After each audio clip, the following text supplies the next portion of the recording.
Hello, this is Dustin Domingo, and in this video we'll go over the topics of job satisfaction and employee engagement from a sociological perspective. By the end of this video, we'll be able to define job satisfaction and employee engagement. We'll discuss the impact of job satisfaction and employee engagement on a company's bottom line. We'll analyze this issue using Karl Marx's theory of alienation as a conceptual framework, and we will conclude with recommendations for best practices for employers and leaders to reduce alienation and to increase job satisfaction and employee engagement. Job satisfaction is a positive feeling about a job resulting from an evaluation of its characteristics. In other words, it's an attitude. It's how happy one is to be doing their job. Employee engagement is an individual's involvement with and enthusiasm for the work he or she does. In other words, it's how involved an employee is in the workplace and how motivated they are to be doing a job well done. Levels of job satisfaction can impact other aspects of a company and how an employee functions and acts in the workplace. Organizational citizenship behavior is an employee's tendencies to go above and beyond the scope of duties to help the organization and to help others. Customer satisfaction is impacted especially by unhappy frontline employees. Dissatisfied employees are more likely to take time off from work. They're also more likely to look for employment elsewhere. This all really boils down to how engaged an employee becomes. The higher the level of job satisfaction, the higher the level of employee engagement. In contrast, the lower the level of job satisfaction, the lower the level of employee engagement.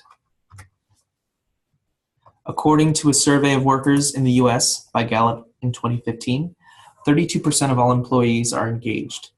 These are the folks who are happy to come to work, they love what they're doing, and they try to do what they can to contribute to see their organizations grow. Now, a little over than 50% of all employees are not engaged. These are the folks who are checked out, they come to work just for the paycheck, and they really do the bare minimum to keep their job. 17.2% of all employees are surprisingly actively disengaged. What this means is that 17.2% of employees are checked out, and they hate their job, and they actively undermine the work that others do and the work of the organization, which ultimately impacts financial growth.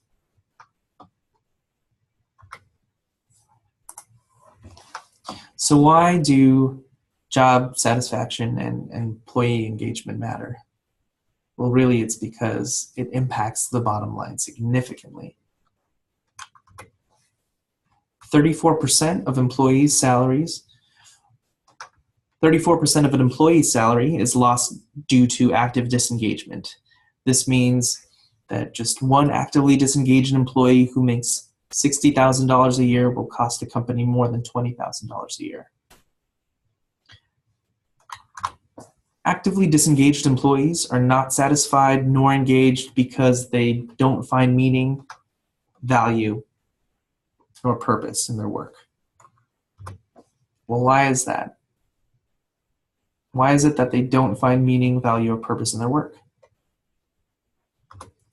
Capitalism and alienation. So let's consider Marx's theory of alienation. Before the technological advancements in production and before the rise of capitalism, people were happy to work because their contributions to society and their life purpose was clear.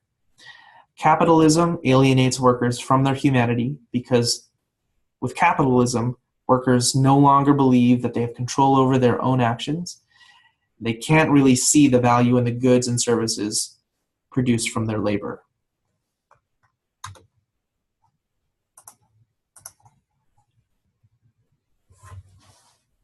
There are 4 types of alienation, which contributes to levels of job satisfaction and engagement.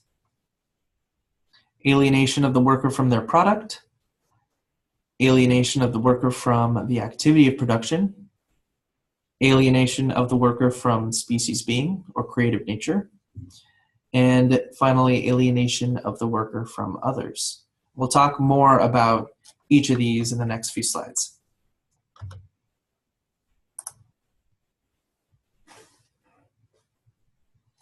Workers are alienated from the products they help build because they don't get to enjoy the end result.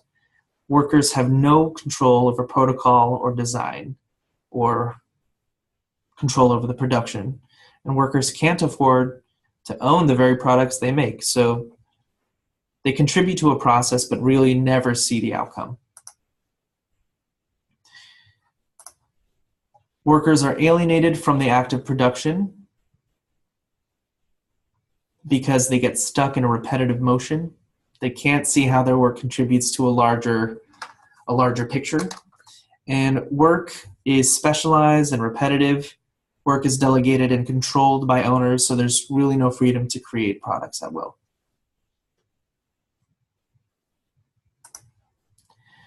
Workers are alienated from being creative beings and lose their sense of self. This happens because they have no self-control over what they create and when they create or how they create, right? And finally, workers are alienated from one another. They may be separated from one another because of an organizational rank or hierarchy, and they may also be pushed away from each other because they're competing with one another for the same jobs. So what if avoiding alienation can keep employees happy and can keep them engaged?